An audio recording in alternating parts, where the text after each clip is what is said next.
আসসালামু আলাইকুম প্রিয় ফুটবল ফ্যান্স।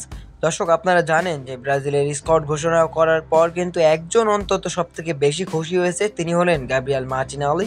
কারণ এই গাব্রিয়েল মার্টিনেলি কিন্তু খুব একটা ভালো ফর্মে নেই। তিনি কোনো ম্যাচেই গোলের দেখা পাচ্ছেন না, অ্যাসিস্টের দেখা পাচ্ছেন না, তার রেটিংটাও খুবই বাজে যাচ্ছে। তবে মার্টিনেলি একজন সেরা ফুটবলার, এটা আপনাকে মানতেই হবে।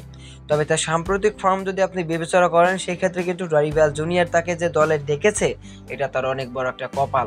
কেননা ডরিভাল জুনিয়র কিন্তু অটো চয়েসের কোনো খেলোয়াড়কে তার দলে ফেরায় না, তিনি সাম্প্রতিক পারফরমেন্সের উপর বিবেচনা করেই কিন্তু স্কোয়াডটা গঠন করেছে।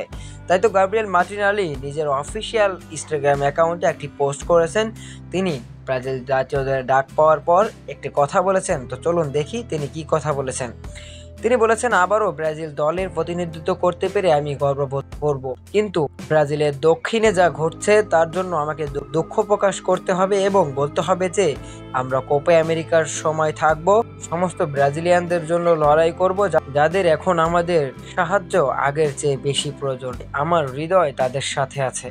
মূলত গাব্রিয়েল মার্টিনেলি ব্রাজিল দলটাকে নিয়ে যে এতগুলো কথা না বলেছেন, তার চেয়েও বেশি কথা বলেছেন ব্রাজিলে যে দক্ষিণে বন্যা হয়েছে সেই বন্যার প্রভাবটা নিয়ে।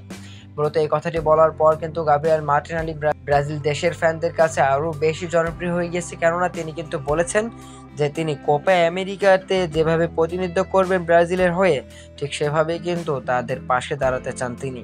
এবং গাব্রিয়েল মার্টিনেলি ব্রাজিল জাতীয় দলে অফ ফর্মের কারণে যে বাদ যায়নি, এটা তার অনেক সৌভাগ্যই বলতে পারেন। তো দর্শক, গাব্রিয়েল মার্টিনেলিকে নিয়ে কিন্তু আলোচনা সমালোচনা কম হয়নি। তিনি দলে ডাক পাবেন এমনটাও কিন্তু প্রকাশ করেছিল ব্রাজিলের অনেকগুলো গণমাধ্যম। তবে ডরিভাল জুনিয়র কিন্তু মার্টিনেলির উপর আস্থা রেখেছে, আস্থা রাখারই কথা, কেননা তিনি দুর্দান্ত একজন ফুটবলার। তো দর্শক, গাব্রিয়েল মার্টিনেলি ব্রাজিলের স্কোয়াডে যোগ দিয়েছে। এই বিষয়টি আপনার কাছে কেমন লেগেছে অবশ্যই জানিয়ে দিবেন আমাদের ভিডিওর কমেন্ট বক্সে।